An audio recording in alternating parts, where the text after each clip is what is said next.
Thomas Mitchell had always been proud of the black and white photograph that sat on his mantelpiece. It showed a tall, handsome man in a crisp military uniform standing beside a young boy of perhaps 5 years old. The man's hand rested protectively on the child's shoulder, and both were smiling at the camera with genuine warmth. The date written in faded ink on the back read June 15th, 1940, along with the words Tommy and Daddy. For 78 years, Thomas had treasured this image as one of his few remaining connections to his father, Captain James Mitchell, who had died in the war when Thomas was just 7 years old. His mother, Margaret, had rarely spoken of those difficult times, and when she passed away in 1995, she took most of her memories with her. The photograph, along with a handful of his father's medals and letters, was all Thomas had left of the man who had given him life. Now, at 83, Thomas found himself spending more time studying the photograph than ever before. His eyesight wasn't what it used to be, but he could still make out every detail of his father's face. The strong jawline, the kind eyes, the slight smile that suggested he was holding back laughter. Thomas had always thought he looked like his father, though his own hair had long since turned white, and his face had acquired the lines and spots of advanced age. It was on a particularly quiet Tuesday morning in November 2018 that Thomas's world began to unravel.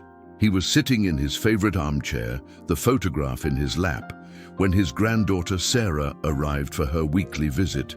Sarah was a bright young woman of 28 who worked as a genealogist, helping people trace their family histories. She had been encouraging Thomas to let her research the Mitchell family tree for months, but he had always declined, feeling that the past was best left undisturbed. "Grandpa," Sarah said, as she settled into the chair across from him, "I've been thinking about what you said last week, about wanting to know more about great-grandfather James. I know you've always been hesitant about digging into the family history, but I really think we could find some interesting information." Thomas looked up from the photograph, considering his granddaughter's earnest expression. "I don't know, Sarah. Your grandmother always said some stones are better left unturned. But think about it," Sarah pressed gently. "There might be relatives we don't know about. Maybe great-grandfather James had siblings, or there are cousins somewhere. Wouldn't it be wonderful to connect with family we never knew existed?" Thomas studied the photograph again, his thumb tracing the edge of the frame.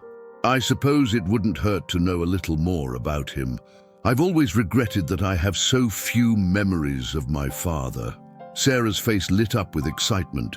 "Really? You'll let me research the family?" "I suppose so," Thomas said with a small smile. "But I want to be involved. I want to understand what you're finding as you find it." "Of course, we can work on it together." Sarah reached for her laptop bag. "Actually, I brought my computer today, hoping you might change your mind. We could start right now if you'd like." Thomas nodded, feeling a mixture of anticipation and nervousness. "Where do we begin?" "Let's start with what we know for certain," Sarah said, opening her laptop. "Your father was Captain James Mitchell, born in 1910, died in 1942 during World War II. Your mother was Margaret Mitchell, née Thompson. You were born in 1935. Is that all correct?" "Yes, that's right, though I'm not entirely certain about the year my father was born. Mother wasn't always clear about dates." Sarah's fingers flew over the keyboard as she accessed various genealogical databases. "Let's see what we can find. I'll start with military records, since we know he was a captain." For the next hour, Sarah searched through digital archives while Thomas watched, fascinated by the wealth of information available online. They found several James Mitchells who had served in World War II, but none seemed to match the details they knew about Thomas's father. "This is odd," Sarah murmured, frowning at her screen. "I'm not finding any record of a Captain James Mitchell who died in 1942 and had a son named Thomas." "Maybe the records were lost," Thomas suggested. "It was wartime after all." "Maybe," Sarah agreed, though she sounded doubtful. "Let me try a different approach. Do you have any of his military documents, service records, discharge papers, anything like that?" Thomas shook his head. "Mother said they were all lost in a fire at the records office after the war." Sarah's frown deepened. Grandpa, that's actually quite unusual. Military records from World War II are generally very well preserved. Let me try searching for him in civilian records instead. Another hour passed, and Sarah's expression grew increasingly puzzled. Grandpa, I'm not finding any record of James Mitchell being born in 1910, or any record of him marrying Margaret Thompson. It's like he didn't exist. Thomas felt a cold chill run down his spine. That can't be right. He was my father. I have his photograph, his medals. I know, Sarah said quickly. There must be an explanation. Maybe we have some of the details wrong. Can I see the photograph again? Thomas handed her the framed picture, watching as she examined it closely. Sarah pulled out a magnifying glass from her genealogy kit and studied the image intently. Grandpa, she said slowly, this uniform, I don't think it's American. What do you mean? The insignia, the cut of the jacket, even the style of the cap, it doesn't match American military uniforms from 1940. It looks more European to me. Thomas felt his heart begin to race. That's impossible. My father was American. He served in the American Army. Sarah continued studying the photograph with her magnifying glass. And there's something else. This photograph, the quality, the style of the printing. I've seen a lot of photographs from the 1940s in my work, and this doesn't look quite right for 1940 American photography. What are you suggesting? Thomas asked, though he wasn't sure he wanted to hear the answer. I'm not suggesting anything yet, Sarah said carefully, but I think we need to have this photograph examined by an expert. There are people who specialize in dating and authenticating old photographs. Would you be willing to do that? Thomas stared at the photograph that had been the centerpiece of his understanding of his father for nearly 8 decades. The idea that it might not be what he thought it was felt like the ground shifting beneath his feet. I need to think about this, he said finally. Of course, Sarah said gently. This must be overwhelming. But Grandpa, whatever we find out, it doesn't change who you are or the life you've lived. You're still the same wonderful man you've always been. After Sarah left, Thomas sat alone with the photograph, studying it with new eyes. Now that she had mentioned it, he could see what she meant about the uniform. It did look different from the American military uniforms he'd seen in movies and documentaries, and the photograph itself, had it always looked slightly different from other family photos from that era? Thomas tried to remember conversations with his mother about his father, but he realized that Margaret had actually said very little about James Mitchell over the years. When young Thomas had asked questions about his father, his mother had usually changed the subject or given vague answers about how painful it was to talk about him. That evening, Thomas called his oldest friend, Robert Chen, who lived in the same retirement community. Robert was 85 and had known Thomas since they were teenagers. Robert, Thomas said when his friend answered the phone, I need to ask you something, and I want you to be completely honest with me. Of course, Tom. What's on your mind? Do you remember my mother ever talking about my father when we were young? I mean, really talking about him, giving specific details about their life together? Robert was quiet for a moment. You know, Tom, now that you mention it, I don't think she ever did. I always assumed it was because losing him was too painful for her to discuss. But don't you think that's strange? I mean, she lived for another 50 years after he died. Wouldn't she have wanted to share memories of him with me? I suppose that is a bit odd, Robert admitted. Why are you asking about this now? Thomas told Robert about Sarah's research and her concerns about the photograph. When he finished, Robert was silent for a long time. Tom, Robert said finally, there's something I probably should have mentioned years ago, but I never thought it was important. What? Your mother, she had an accent when I first met her. Very slight, but it was there. It sounded European to me, maybe German or Austrian, but over the years it completely disappeared. Thomas felt his hands begin to shake. Are you sure? I'm sure. I noticed it because my own grandmother had a similar accent. She was from Germany. But Tom, lots of people had accents back then. It doesn't necessarily mean anything. After hanging up with Robert, Thomas sat in his darkened living room, staring at the photograph. For the first time in his life, He began to wonder if everything he thought he knew about his family was a lie. The next morning, Thomas called Sarah and told her he wanted to have the photograph examined by an expert. She arranged for them to visit Dr. Elizabeth Harper, a professor of history at the local university who specialized in World War II-era photography and documents. Dr. Harper's office was filled with books, papers, and examples of historical photographs. She was a woman in her 50s with sharp, intelligent eyes and a gentle manner that immediately put Thomas at ease. "Mr. Mitchell," she said, as she examined the photograph under a specialized lamp, "this is a very interesting piece. The first thing I can tell you is that this photograph was not taken in 1940. Thomas felt his stomach drop. "How can you tell?" "Several factors.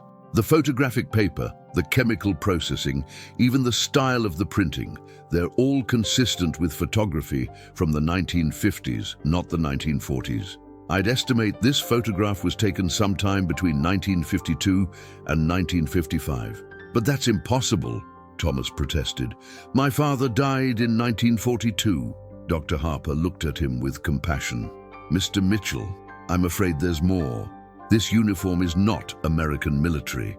Based on the insignia and styling, I believe it's German, specifically Wehrmacht, the German army during World War II. The room seemed to spin around Thomas. "German?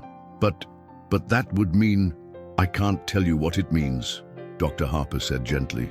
"I can only tell you what I observe about the photograph itself. The man in this picture is wearing a German military uniform, and the photograph was taken in the 1950s, not 1940. Sarah reached over and took Thomas's hand. "Grandpa, are you okay?" Thomas stared at the photograph, his mind reeling. If this picture was taken in the 1950s, and if the man was wearing a German uniform, then everything he had believed about his father was wrong. But who was the man in the photograph? And why had his mother kept this secret for so many years? "Dr. Harper," Thomas said slowly, "is there any way to find out more about this photograph, where it might have been taken, or who the people in it might be?" "There are some techniques we could try," she replied. "We could analyze the background for clues about the location, and we might be able to enhance certain details that aren't visible to the naked eye. But Mr. Mitchell, I have to ask, are you prepared for what you might find out?" Thomas looked at the photograph one more time, then at his granddaughter's concerned face. "I've lived 83 years believing one version of my story. I think it's time I learned the truth, whatever it might be." As they left Dr. Harper's office, Thomas felt as though he was stepping into an entirely new world, one where nothing was as it seemed, and where the foundation of his entire life had just crumbled beneath his feet. But despite his fear and confusion, he knew there was no turning back now. He had to know the truth about the man in the photograph and about the woman who had raised him with such carefully constructed lies. The search for answers was just beginning, and Thomas had the unsettling feeling that what they discovered would change everything he thought he knew about himself and his family. The week following their visit to Dr. Harper passed in a blur of restless nights and anxious days for Thomas. He found himself staring at the photograph for hours, trying to reconcile the image with everything he had believed about his father. Sarah had taken the picture back to Dr. Harper for more detailed analysis, leaving Thomas with only his memories and growing doubts. On Friday morning, Sarah arrived at Thomas's apartment with a manila folder and an expression that mixed excitement with apprehension. "Grandpa," she said, as she settled into her usual chair, "Dr. Harper finished her analysis. She found some very interesting things." Thomas set down his coffee cup with trembling hands. "Tell me." Sarah opened the folder and pulled out several enlarged sections of the photograph. First, she was able to enhance the background significantly. "Look at this." She handed Thomas a magnified image of what appeared to be a building in the background of the original photograph. Thomas could now make out architectural details that had been invisible before, distinctive stonework, and what appeared to be German text on a sign. "Dr. Harper believes this photograph was taken in Germany, probably in the American occupation zone, sometime between 1952 and 1955, Sarah explained. The building in the background appears to be a government office or administrative building typical of that period. Thomas studied the enhanced image. So this man, whoever he was in Germany after the war. Yes, and there's more. Sarah pulled out another document. Dr. Harper also analyzed the uniform more closely. She's now certain it's a Wehrmacht officer's uniform, probably a captain or major based on the insignia. Wehrmacht, Thomas repeated slowly. That was the German army. Yes, but Grandpa, here's the thing. Just because someone wore a German uniform doesn't necessarily mean they were German. After the war, there was a lot of confusion, a lot of displaced persons, and sometimes people had to adapt to survive. Thomas looked at his granddaughter with appreciation for her attempt to soften the blow, but he could see the concern in her eyes. Sarah, what else did you find? I can tell there's more. Sarah hesitated, then pulled out a final document. I've been doing more research into your mother's background.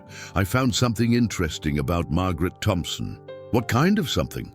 Well, I found a Margaret Thompson who immigrated to the United States in 1948. But here's the thing.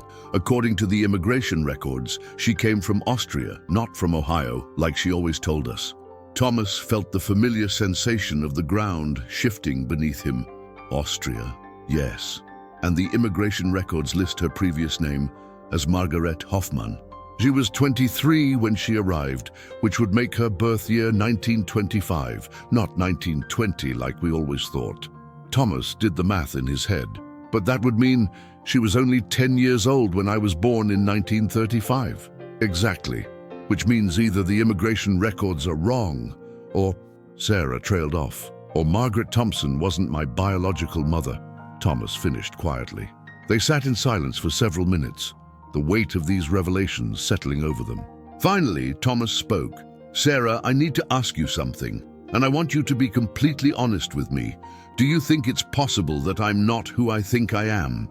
Sarah reached over and took his hand. Grandpa, I think it's possible that your early life was very different from what you were told, but that doesn't change who you are now, or the life you've built, or how much I love you. Thomas squeezed her hand gratefully. What do we do now? Well, we have a few options. We could try to trace Margaret Hoffmann's background in Austria. We could also look into displaced persons' records from after the war. There were thousands of people who ended up in different countries with new identities. And we could try to find out who the man in the photograph really was, Thomas added. Yes, Dr. Harper thinks that with the enhanced images, we might be able to find matches in historical databases. There are extensive records of German military personnel and also records of displaced persons and refugees. Thomas stood up and walked to the window, looking out at the peaceful retirement community where he had lived for the past 5 years. Everything looked the same as it had yesterday, but he felt like a completely different person. Sarah, he said without turning around, what if we find out that this man in the photograph was a Nazi? What if he did terrible things during the war? Then we'll deal with that when we come to it, Sarah replied firmly. But Grandpa, even if that were true, it wouldn't change who you are. You've lived an honorable life. You were a good husband, a wonderful father, and the best grandfather I could ask for. Nothing we discover about the past can change that. Thomas turned back to face her. You really believe that? I absolutely believe that, and besides, we don't know anything for certain yet. Maybe this man was a prisoner of war who was forced to wear a German uniform. Maybe he was a spy working for the Allies. Maybe he was someone who helped people escape from Nazi Germany. We can't jump to conclusions. Thomas nodded, feeling somewhat reassured by his granddaughter's optimism. All right, what's our next step? I think we should start by trying to trace Margaret Hoffmann's background in Austria. If we can find out more about her, we might be able to understand how she ended up with you and who this man in the photograph might be. Over the next several days, Sarah threw herself into researching Austrian records from the 1940s and 1950s. She contacted genealogists in Vienna, searched through displaced persons databases, and even reached out to organizations that specialized in helping people find family members separated during the war. Meanwhile, Thomas found himself remembering details from his childhood that he had never questioned before. His mother's cooking, for instance. She had made dishes that he now realized were more European than American. She had spoken German occasionally, which she had always explained as something she had learned in school, but now he wondered if it had been her native language. There were other things too. Margaret had been unusually secretive about their past, had never wanted to visit certain places or talk to certain people. She had always been vague about her own family, claiming that her parents had died when she was young and that she had no siblings. Thomas had accepted these explanations without question, but now they seemed suspicious. On Wednesday, Sarah called with excitement in her voice. "Grandpa, I found something. Can I come over right away?" When Sarah arrived, she was carrying a thick folder and wearing the expression of someone who had made a significant discovery. "I found Margaret Hoffman," she announced as she sat down, "and her story is complicated." Thomas braced himself. "Tell me." Margaret Hoffman was born in Vienna in 1920, not 1925 like the immigration record said. She was married in 1943 to a man named Klaus Hoffmann, who was a Wehrmacht officer. Thomas felt his heart skip a beat. Klaus Hoffmann. Could he be the man in the photograph? It's possible. I found a military record for Klaus Hoffmann, and the details match what we know about the uniform in the photograph. He was a captain in the Wehrmacht, stationed in various locations throughout the war. Whoa, what happened to him? Sarah's expression grew somber. According to the records, Klaus Hoffmann was reported missing in action in early 1945 near the end of the war. He was never found and was presumed dead. But if he was presumed dead in 1945, how could he be in a photograph from the 1950s? That's the question, isn't it? Sarah said. Either the records are wrong, or Klaus Hoffmann survived the war and managed to hide his survival for some reason. Thomas studied the photograph again, looking at the man's face with new eyes. If this is Klaus Hoffmann, and if Margarete was his wife, then you might be their son, Sarah finished, which would make your real name Thomas Hoffman, not Thomas Mitchell. The revelation hit Thomas like a physical blow. Not only was his father not the American war hero he had always believed him to be, but he himself might be the son of a German soldier, possibly even a Nazi. Sarah, Thomas said slowly, what do we know about Klaus Hoffmann's service during the war? What unit was he in? What did he do? Sarah hesitated. I'm still researching that. The records are incomplete. But Grandpa, I want you to remember what I said before. Even if Klaus Hoffmann did serve in the German army, that doesn't automatically make him a bad person. Many German soldiers were just following orders, trying to survive, protecting their families. But some weren't, Thomas said quietly. Some participated in terrible things. Yes, Sarah admitted. Some did, but we don't know which category Klaus Hoffmann fell into. And even if he did do terrible things, that still doesn't reflect on you. You were a child. You had no control over what adults around you did. Thomas nodded, but he could feel the weight of uncertainty pressing down on him. What else did you find out about Margaret? Well, this is where it gets really interesting. According to the Austrian records, Margaret Hoffmann had a son born in 1935. His name was Thomas. So I really am Thomas Hoffmann. It seems likely. But here's the thing. There's no record of what happened to Margaret and Thomas Hoffmann after 1945. They simply disappear from the Austrian records. And then Margaret shows up in America in 1948 as Margaret Thompson, with a 5-year-old son named Thomas Mitchell. Exactly. Somehow, between 1945 and 1948, Margaret Hoffmann became Margaret Thompson and created an entirely new identity for both of you. Thomas tried to imagine what his mother, Margaret, must have gone through during those years. The war ending, her husband missing and presumed dead, finding herself alone with a young child in a devastated country. She must have been terrified, Thomas said. A German woman with a young child, no husband, no family. Maybe she thought creating new identities was the only way to survive. That's very possible, Sarah agreed. There were thousands of displaced persons after the war, and many of them did end up with new identities, either by choice or by necessity. But why did she keep the secret for so long? Why didn't she ever tell me the truth? Sarah considered this. Maybe she was protecting you. If Klaus Hoffmann had been involved in war crimes, or if there were people looking for him, she might have thought it was safer for you to grow up as Thomas Mitchell, the son of an American war hero, rather than Thomas Hoffmann, the son of a German soldier. Or maybe she was protecting herself, Thomas added. If she had been involved in something during the war, or if she was afraid of being sent back to Germany, that's also possible. Grandpa, I think we need to dig deeper into Klaus Hoffmann's war record. If we can find out exactly what he did during the war, we might be able to understand why Margaret felt the need to hide your true identities. Thomas looked at the photograph one more time, studying the face of the man who was most likely his real father. Klaus Hoffmann looked like an ordinary person. Not a monster, but not obviously a hero either. Just a man in a uniform, standing next to a young boy who was probably his son. Sarah, Thomas said finally, I want you to find out everything you can about Klaus Hoffmann. I need to know who my father really was and what he did during the war. I need to know the truth, no matter how difficult it might be. Are you sure? Sarah asked gently. Once we know the truth, we can't unknow it. Thomas nodded firmly. I'm sure.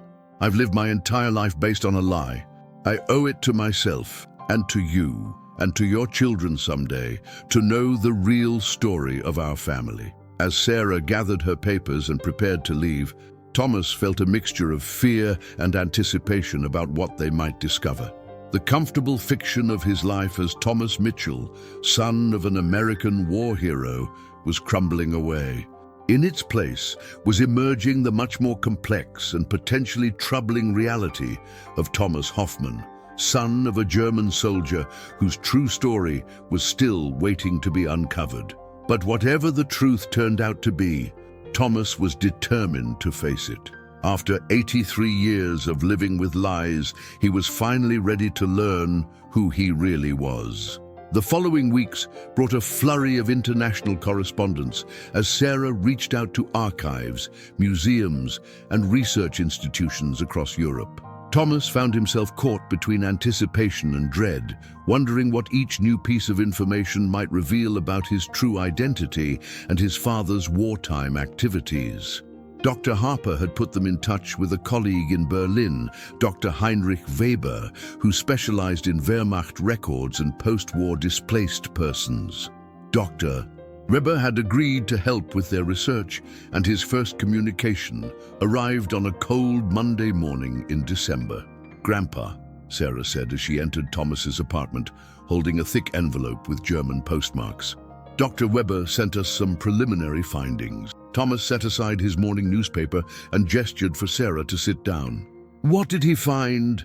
Sarah opened the envelope and pulled out several documents, including photocopies of what appeared to be military records and a typed letter in English. He found Klaus Hoffmann's complete military file. Thomas felt his pulse quicken. And, well, the good news is that Klaus Hoffmann was never a member of the Nazi Party. He was a career military officer who served in the regular German army, not the SS or any of the more problematic units. Thomas felt a wave of relief wash over him. That's something, at least. Yes, but there's more to the story. Sarah pulled out a map and several photographs. Klaus Hoffmann served primarily on the Eastern Front, in Poland and later in Russia. His unit was involved in some significant battles, but according to Dr. Weber, there's no evidence that they participated in war crimes or atrocities. Thomas studied the military photographs, trying to reconcile these images of young German soldiers with the man in his cherished family photo. What about after 1945? The record said he was missing in action. That's where it gets interesting.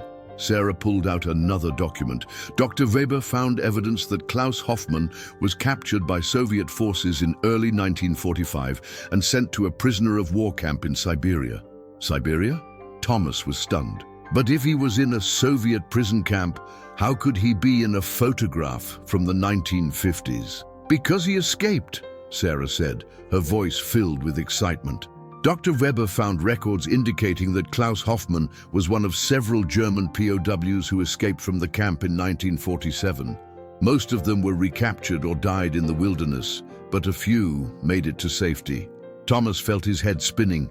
So, he survived the war, spent 2 years in a Soviet prison camp, escaped, and then somehow made it back to, where? Germany, Austria. That's what we're trying to figure out. But Grandpa, this explains a lot. If Klaus Hoffmann was officially dead according to German records, and if he had escaped from a Soviet prison camp, he would have had very good reasons to assume a new identity. Because if the Soviets found him, they would have sent him back to the camp, Thomas realized. Exactly. And if he was trying to reunite with his wife and son, he would have had to be very careful about how he did it. Thomas looked at the photograph again, seeing it with completely new eyes. So this picture might have been taken when he finally found us again. It's possible. Dr. Weber is still researching what happened to escaped German POWs during that period, but he thinks Klaus might have made his way to the American occupation zone in Germany, where he would have been relatively safe from Soviet repatriation. But then how did we all end up in America? Sarah pulled out the final document from Dr. Weber's package. That's where your mother's story becomes really important. Dr. Weber found records indicating that Margarete Hoffmann applied for refugee status with the American authorities in 1947, claiming that her husband was dead and that she feared persecution if she remained in Austria. Persecution for what? For being the wife of a German soldier. There was a lot of anti-German sentiment after the war, and women who had been married to Wehrmacht officers sometimes faced harassment or worse. Thomas tried to imagine what his mother must have gone through, alone with a young child, her husband missing and presumed dead, facing an uncertain future in a war-torn country. So she applied to immigrate to America, Thomas said. But then Klaus showed up alive. That's our theory.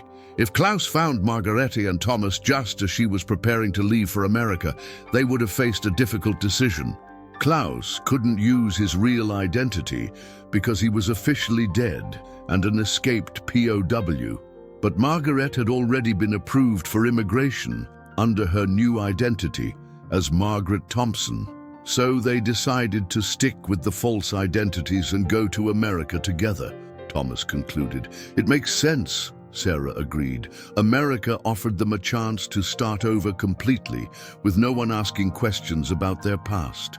Thomas stood up and walked to the window, processing this new information. The story that was emerging was far more complex than the simple tale of an American war hero that he had grown up believing. But it was also, in many ways, more human and more understandable. Sarah, he said without turning around, do we know anything about what Klaus did after he came to America? Did he work? Did he try to contact anyone from his past? Dr. Weber is still researching that, but he did find something interesting. Sarah pulled out a final document. There are records of a James Mitchell working as a mechanic in Detroit from 1949 to 1962. The social security number matches the one your mother used for your father on various documents. Thomas turned back to face his granddaughter. So he did live in America for 13 years after the war. He built a life here. It seems that way. And Grandpa, there's something else. Dr. Weber found evidence that James Mitchell, Klaus Hoffmann, was sending money back to Germany during the 1950s. Sending money to whom? To a displaced persons organization that was helping refugees and former POWs. It looks like he was trying to help other people who had been in similar situations. Thomas felt a warmth spread through his chest. Whatever else Klaus Hoffmann had been, he had apparently been a man who tried to help others after the war. What happened to him in 1962?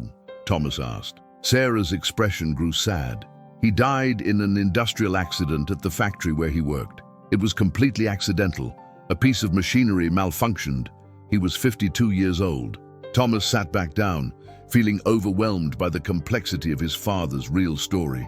Klaus Hoffmann had been a German soldier, a prisoner of war, an escapee, a refugee, and finally an American immigrant who had worked hard to build a new life while helping others do the same. "It's not the story I grew up believing," Thomas said finally, "but it's not a terrible story either." "No," Sarah agreed, "it's actually quite remarkable. Your father survived a war, survived a Soviet prison camp, escaped across hundreds of miles of hostile territory, found his family, and then built a new life in a foreign country. That takes incredible courage and determination. But why did Mother, Margaret, never tell me any of this? Why did she make up the story about him being an American soldier who died in the war?" Sarah considered this question.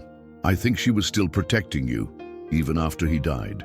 In the 1960s, being the son of a German soldier might have been difficult, especially if people found out about the false identities.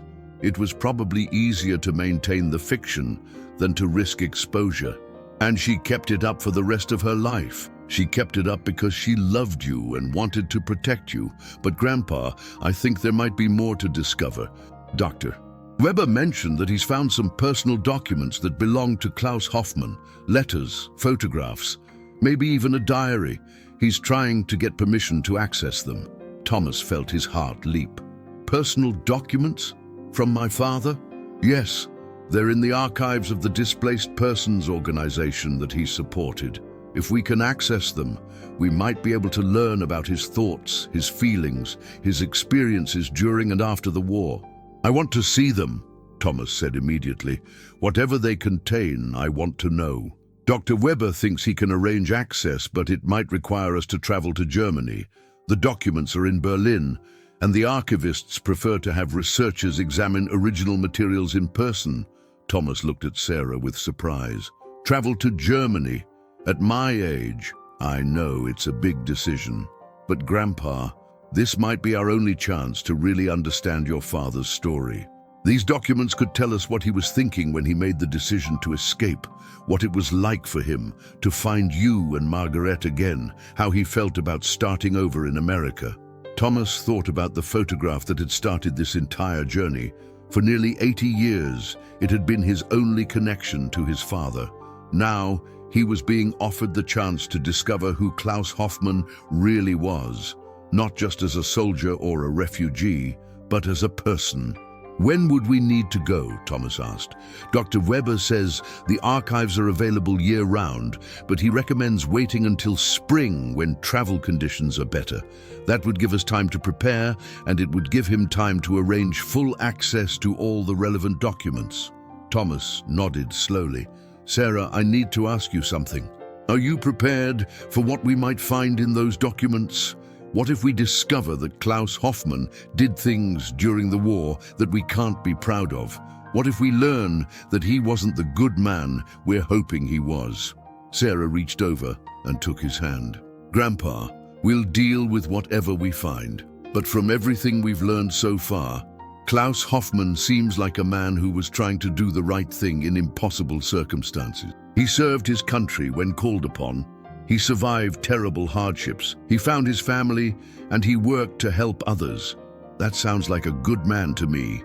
And if we find out otherwise, then we'll know the truth, and we'll figure out how to live with it. But Grandpa, you're not responsible for your father's actions, whatever they might have been. You've lived your own life, made your own choices, and been your own person. Nothing we discover about Klaus Hoffmann can change that." Thomas squeezed his granddaughter's hand gratefully. "All right, let's plan to go to Germany in the spring. Let's find out everything we can about Klaus Hoffmann and the choices he made." As Sarah gathered the documents and prepared to leave, Thomas felt a sense of anticipation that he hadn't experienced in years. For the first time since this journey began, he felt like he was moving toward answers, rather than just discovering new questions. The man in the photograph was no longer a mysterious figure from his past. He was Klaus Hoffmann, German soldier, prisoner of war, escapee, refugee, immigrant, and father. Soon, Thomas would have the chance to learn the rest of his story and perhaps finally understand the complex circumstances that had shaped his own life. The truth was waiting for him in Berlin, and Thomas was finally ready to embrace it, whatever it might be. The flight to Berlin in April 2019 was Thomas's first trip outside the United States in over 20 years.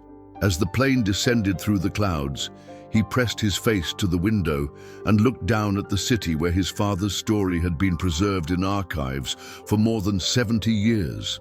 Sarah had been meticulous in planning the trip, arranging for wheelchair assistance at the airports, booking a hotel near the archives, and coordinating with Dr.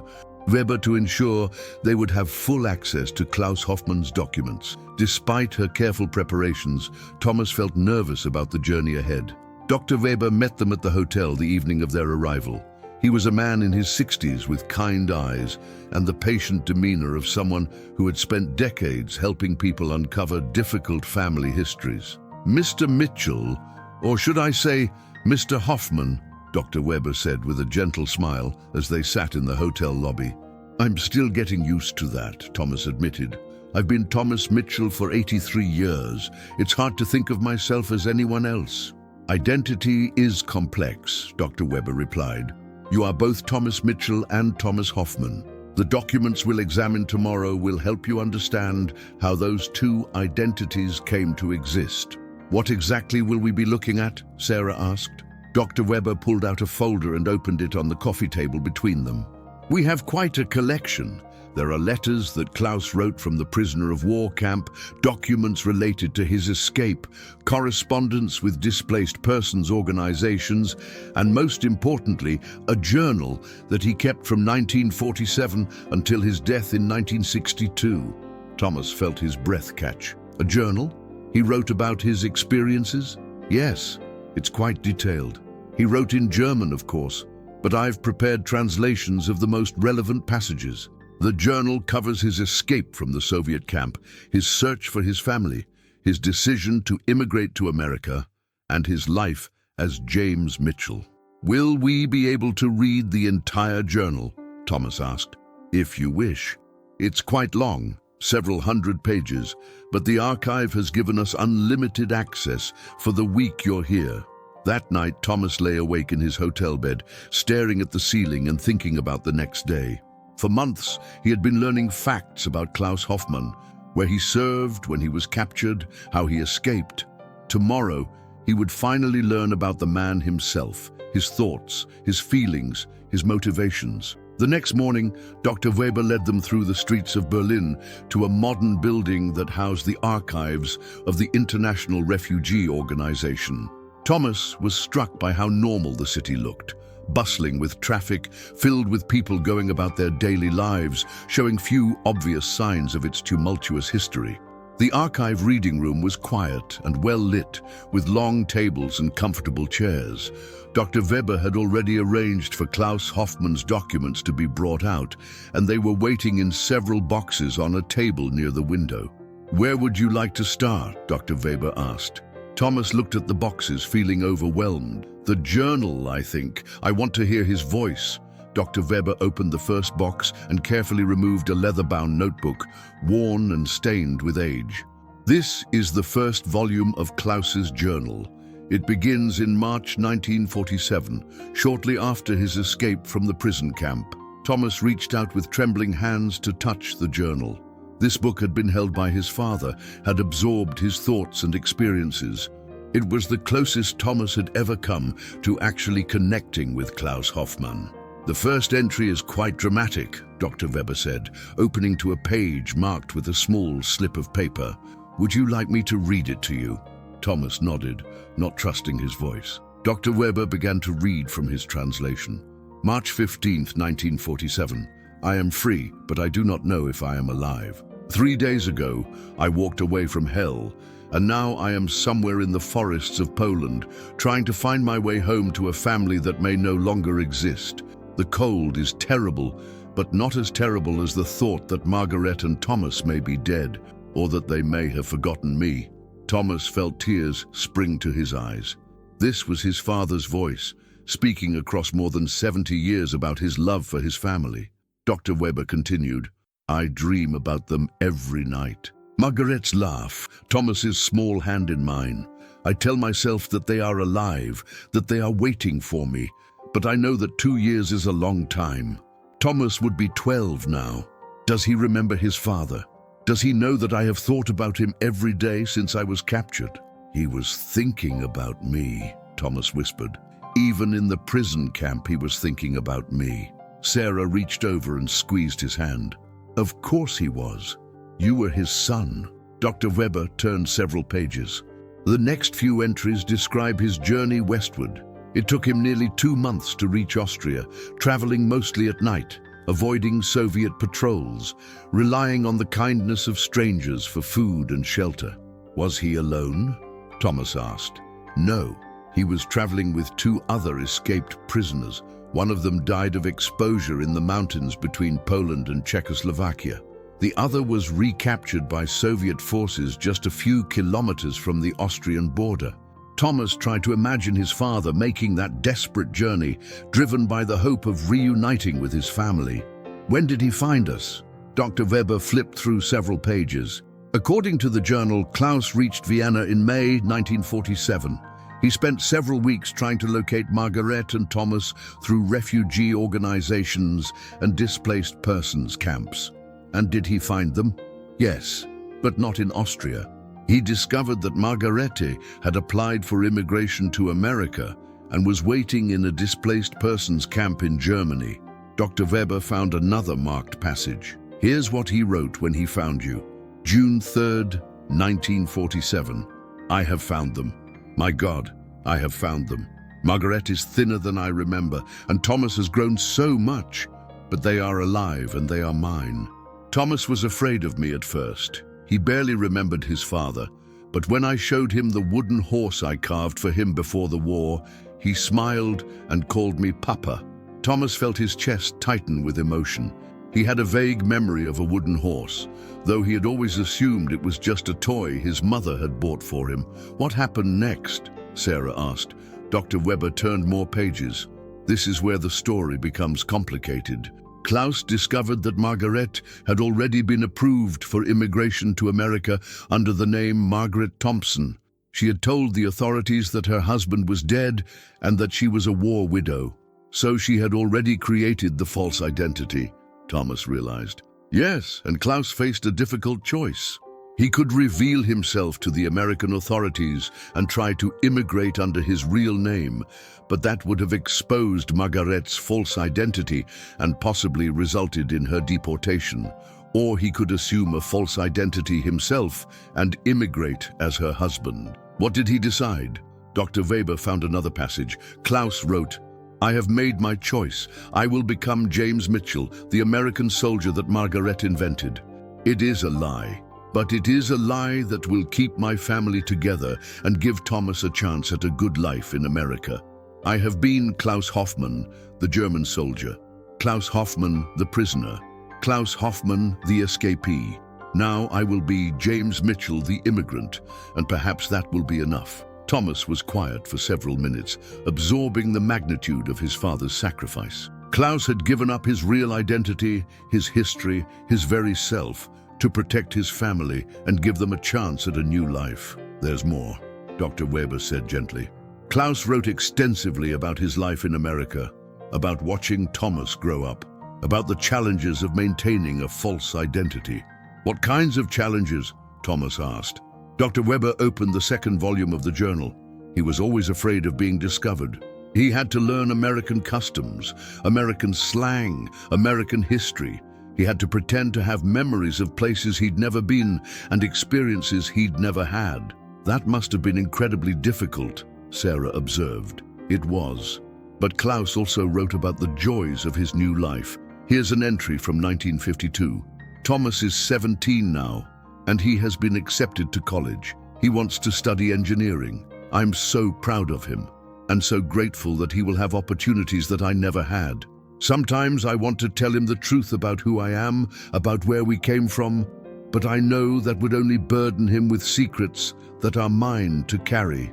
Thomas felt a complex mixture of emotions: gratitude for his father's sacrifice, sadness that Klaus had felt he couldn't share the truth, and a deep appreciation for the love that had motivated every decision. Did he ever regret the choices he made? Thomas asked. Dr. Weber found another passage. Klaus wrote, I do not regret becoming James Mitchell. That identity gave me 15 years with my family that I might never have had. But sometimes, late at night, I mourn for Klaus Hoffmann. He was not a perfect man, but he was a real man, and now he exists only in my memory. They spent the rest of the day reading through Klaus's journal, learning about his experiences as an immigrant, his work as a mechanic, his efforts to help other refugees, and his deep love for his family. By evening, Thomas felt like he had finally met his father, not the fictional American war hero of his childhood, or the mysterious German soldier of recent months, but the real man who had made extraordinary sacrifices for love. "Dr. Weber," Thomas said as they prepared to leave the archives, "there's one more thing I need to know. In all of Klaus's writings, did he ever express any regret about his service in the German army? Did he ever write about the war itself?" Dr. Weber nodded solemnly. "Yes, he did. Klaus was deeply troubled by some of the things he witnessed during the war, though he maintained that his unit was not involved in atrocities. He wrote extensively about his guilt over serving in an army that committed terrible crimes, even though he personally tried to act honorably." "What did he say?" Dr. Weber found a passage near the end of the journal. Klaus wrote, "I cannot change the fact that I wore the uniform of an army that brought great evil into the world. I cannot undo the suffering that was caused by the regime I served. But I can try to live the rest of my life in a way that honors the victims of that evil. I can raise my son to be a good man who will never participate in hatred or violence. I can help other refugees find safety and hope. I can try to be worthy of the second chance I have been given." Thomas felt tears streaming down his face. This was the man he had been searching for, not a hero or a villain, but a human being who had made mistakes, faced terrible circumstances, and tried to do the right thing with the choices available to him. "Thank you," Thomas said to Dr. Weber. "Thank you for helping me find my father." That evening, as Thomas and Sarah sat in their hotel restaurant, they reflected on everything they had learned. "How do you feel?" Sarah asked gently. Thomas considered the question. "I feel complete, I suppose. For the first time in my life, I know who I really am and where I came from. It's not the story I grew up believing, but it's the truth, and that matters more than I realized." "Are you glad we made this journey?" "Yes," Thomas said without hesitation. "Klaus Hoffmann was a good man who found himself in impossible circumstances and made the best choices he could. I'm proud to be his son." "And you're still proud to be Thomas Mitchell too?" Thomas smiled. "Yes. Klaus gave me that identity as a gift, and I've tried to live up to it. But now I know that I'm also Thomas Hoffmann, and I'm proud of that heritage as well." As they prepared to return to America, Thomas felt a sense of peace that had eluded him for months. The photograph that had started this journey was no longer a mystery. It was a precious record of a moment when Klaus Hoffmann, after years of separation and hardship, was finally reunited with his son. The truth had been more complex than Thomas had imagined, but it had also been more beautiful. His father had been a man who loved his family enough to sacrifice his own identity for their future, and that was a legacy that Thomas could carry with pride for the rest of his life. The flight back to America gave Thomas time to process everything he had learned in Berlin. As he looked out the airplane window at the Atlantic Ocean far below, he reflected on the extraordinary journey that had brought him to this moment of understanding. Sarah had been quiet during most of the flight, giving her grandfather space to absorb the revelations of the past week. But as they began their descent into Boston, she finally spoke. "Grandpa, what are you thinking about?" Thomas turned from the window to look at his granddaughter. "I'm thinking about identity," he said. "For 83 years, I believed I was one person, and now I know I'm someone else entirely. But the strange thing is, I don't feel like a different person. I feel like the same person with a much more complete understanding of my story." "That makes sense," Sarah replied. "You are the same person. You just know more about where you came from." "And I'm thinking about my mother, Margaret. I spent so many years frustrated with her for not telling me more about my father. Now I understand that she was carrying an enormous burden, protecting secrets that could have destroyed our life in America. She must have loved you very much to carry that burden alone for so many years." Thomas nodded. "She did. And Klaus, my father, he loved us enough to give up his entire identity. That's not something I fully appreciated until I read his journal." When they arrived back at Thomas's apartment, the familiar surroundings felt different somehow. The photograph still sat on the mantelpiece, but now Thomas knew the full story behind it. It wasn't just a picture of a father and son. It was a record of a reunion that had taken place after years of separation, hardship, and uncertainty. That evening, Thomas called his old friend Robert Chen to tell him about the trip to Germany. "So you found out the truth," Robert said after Thomas had finished his story. "I did. And Robert, I owe you an apology. You were right about my mother having an accent when we were young. She was Austrian, and German was her first language. I'm glad you found the answers you were looking for, Tom. How do you feel about everything you learned?" Thomas considered the question. "I feel grateful, actually. Grateful to know the truth. Grateful for the sacrifices my parents made, and grateful that I had the chance to learn about Klaus Hoffmann before it was too late." "And you're not troubled by the fact that your father was a German soldier?" "No," Thomas said firmly. "Klaus Hoffmann was a good man who served his country during a terrible time, survived unimaginable hardships, and dedicated the rest of his life to his family and helping others. I'm proud to be his son." Over the following weeks, Thomas found himself sharing his story with friends and neighbors in the retirement community. The reactions were varied. Some were shocked by the revelations, others were fascinated by the complexity of his family's history, and a few shared their own stories of family secrets that had been revealed late in life. Thomas was particularly moved by his conversation with Mrs. Elena Vasquez, an 80-year-old woman who lived in the apartment next to his. Elena had immigrated to America from Spain in the 1960s, and she understood the challenges of building a new identity in a foreign country. "Your father was very brave," Elena told Thomas as they sat together in the community garden.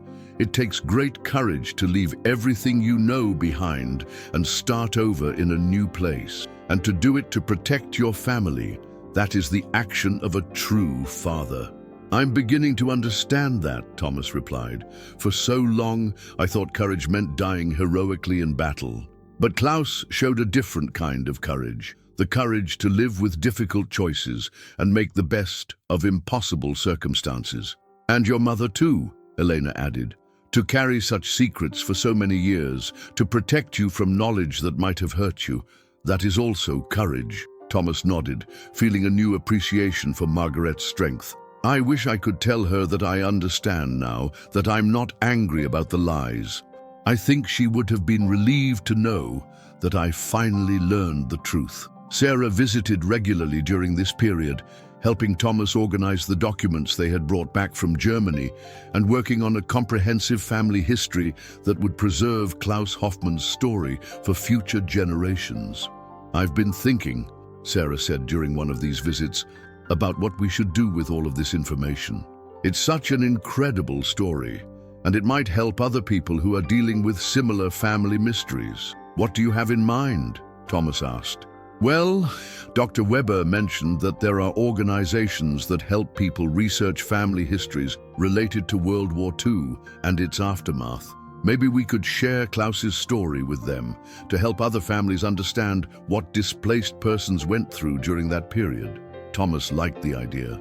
Klaus wrote in his journal about wanting to help other refugees. Maybe sharing his story would be a way of continuing that work. "Exactly. And Grandpa, I've been thinking about something else. Would you consider changing your name back to Thomas Hoffmann? Not legally necessarily, but just acknowledging that identity." Thomas was quiet for a long moment. "I've thought about that too. But you know, I think I want to keep both names. Thomas Mitchell is who I became because of Klaus's sacrifice. Thomas Hoffmann is who I was born to be. Maybe I can honor both identities." "Thomas Mitchell Hoffmann," Sarah suggested with a smile. "Thomas Mitchell Hoffmann," Thomas repeated, testing how it sounded. "I like that. It tells the whole story." As spring turned to summer, Thomas found himself making peace with his complex heritage. He began corresponding with Dr. Weber about other families who were searching for information about displaced persons from the post-war period. Several times, he was able to provide information that helped other people understand their own family histories. One particularly meaningful correspondence was with a woman named Anna Richter, whose grandfather had also escaped from a Soviet prison camp and assumed a new identity in America. Anna's family had always wondered about their grandfather's mysterious past, and Klaus Hoffmann's journal provided insights that helped them understand his experiences. "Your grandfather's story gives me hope that my grandfather was also a good man who made difficult choices," Anna wrote to Thomas. "Thank you for sharing his journal with Dr. Weber's research group." Thomas also began volunteering at a local organization that helped recent immigrants navigate American bureaucracy and social services. He found that his own family's experience of starting over in a new country gave him unique insights into the challenges faced by modern refugees and immigrants. "It doesn't matter whether someone is fleeing war, persecution, or poverty," Thomas told Sarah during one of their conversations about his volunteer work. "The experience of leaving everything behind and starting over in a foreign country creates similar challenges. Klaus's journal helped me understand that." In August, Thomas received an unexpected phone call from Dr. Weber in Berlin. "Mr. Hoffmann," Dr. Weber said, "I have some interesting news. We've been contacted by a man in Austria who believes he may be related to your father." Thomas felt his heart skip a beat. "Related how?" "His name is Peter Hoffmann, and he's the grandson of Klaus's younger brother Friedrich. Peter has been researching his family history and came across our research about Klaus. He would very much like to speak with you." Thomas was stunned. "I have family in Austria." "It appears so. Peter says that Friedrich Hoffmann survived the war and lived in Vienna until his death in 1987. He had 2 children, and Peter is the son of one of them. If this is accurate, Peter would be your first cousin once removed. Does he speak English?" "Yes, quite well. He's a retired teacher who has been working on the family genealogy as a hobby. Would you like me to give him your contact information?" Thomas didn't hesitate. "Yes, absolutely." 2 days later, Thomas received an email from Peter Hoffmann, along with several photographs of the Austrian branch of the Hoffmann family. The resemblance between Klaus and his brother Friedrich was unmistakable, and Thomas could see family features that he recognized in his own face. Peter's email was warm and welcoming. "Dear cousin Thomas, I cannot express how excited I am to learn that Uncle Klaus survived the war and had a family in America. We always wondered what happened to him after he was reported missing. Your story answers questions that our family has carried for more than 70 years. Thomas and Peter began a regular correspondence, sharing family photographs, stories, and memories. Peter sent pictures of the Hoffmann family home in Vienna, which had been destroyed during the war but rebuilt in the 1950s. He also shared stories that Friedrich had told about Klaus's childhood and young adulthood. "Klaus was always the adventurous one," Peter wrote in one email. "Friedrich used to say that Klaus could find his way out of any difficult situation through sheer determination. I think your father's escape from the prison camp and his success in building a new life in America proves that Friedrich was right." In September, Peter made an extraordinary offer. "Thomas, my wife and I would very much like to invite you and Sarah to visit us in Vienna. We could show you the places where your father grew up, and you could meet the rest of the Austrian Hoffmann family. We have cousins, nieces, and nephews who would be thrilled to meet Klaus's son." Thomas was overwhelmed by the invitation. "Sarah," he said when he called to tell her about Peter's offer, "I have family in Austria, real family who want to meet me." "That's incredible, Grandpa. Do you want to go?" "I think I do," Thomas said, surprising himself with his certainty. Klaus spent his whole life in America missing his homeland. Maybe it's time for his son to see where the Hoffmann family comes from. They planned the trip for October, when the weather in Austria would be pleasant and Thomas would be recovered from the emotional intensity of their Berlin research trip. Peter arranged for them to stay with his family and organized meetings with various Hoffmann relatives who lived in and around Vienna. The trip to Austria was everything Thomas had hoped it would be. Peter and his wife Maria welcomed them like long-lost family members, and Thomas was amazed by how much he felt at home in the country of his birth. The Austrian Hoffmanns were warm, welcoming people who shared Klaus's love of family and his determination to help others. Peter took Thomas to the neighborhood where Klaus had grown up, to the school he had attended, and to the church where he had been baptized. They visited Friedrich's grave and left flowers in memory of both brothers. Klaus would be so happy to know that his son came home to Austria, Peter said, as they stood in the old family cemetery. He never forgot where he came from, even though he could never return. The most emotional moment of the trip came when Peter presented Thomas with a box of items that had belonged to Klaus before the war. Photographs, letters, and a few personal belongings that Friedrich had saved in the hope that his brother might someday return. "These belong to you now," Peter said. "They're the last pieces of Klaus Hoffmann's life in Austria." Among the items was a letter that Klaus had written to Friedrich just before being deployed to the Eastern Front. In it, Klaus had written about his hopes for the future and his love for his young son. "If anything happens to me," Klaus had written, "please remember that I tried to be a good man and a good father. Tell Thomas, when he is old enough to understand, that his father loved him more than life itself." Thomas wept as he read those words, finally understanding the depth of his father's love and the magnitude of the sacrifice Klaus had made to reunite with his family after the war. When Thomas returned to America in November, he felt complete in a way he had never experienced before. He had learned the truth about his father, connected with his Austrian family, and gained a full understanding of his own identity. The photograph on his mantelpiece now told a story that was far richer and more complex than he had ever imagined. It wasn't just a picture of a father and son. It was a record of love that had survived war, imprisonment, escape, and the challenges of building a new life in a foreign land. Thomas Mitchell Hoffmann was 84 years old, and for the first time in his life, he knew exactly who he was and where he came from. The truth had been worth waiting for, and the journey to discover it had given him not just answers, but a new family and a deeper appreciation for the power of love to overcome even the most impossible circumstances. As he settled into his chair that evening, looking at the photograph that had started it all, Thomas smiled and whispered, "Thank you, Klaus. Thank you for everything you sacrificed to give me this life." The photograph seemed to smile back at him, and Thomas knew that his father's spirit was finally at peace, knowing that his son had learned the truth and was proud to carry the Hoffmann name into the future. Epilogue.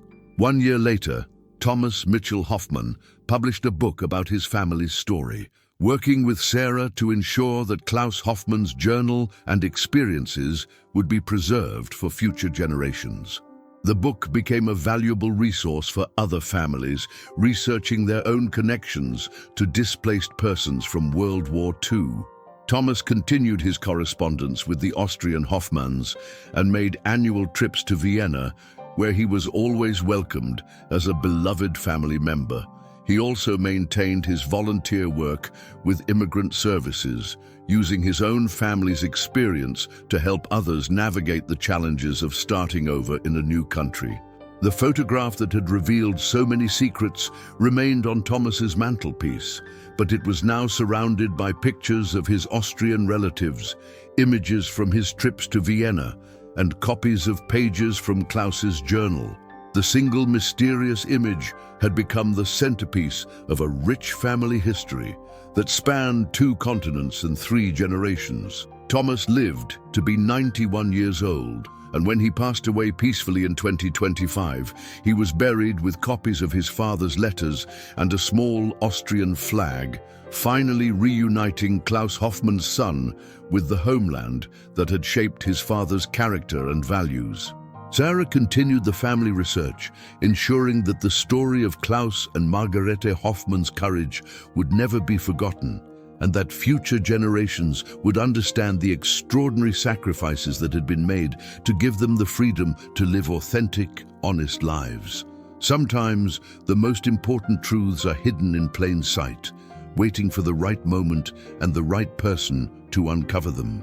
Thomas's story proved that it's never too late to learn who you really are, and that the truth, no matter how complex or challenging, is always worth discovering.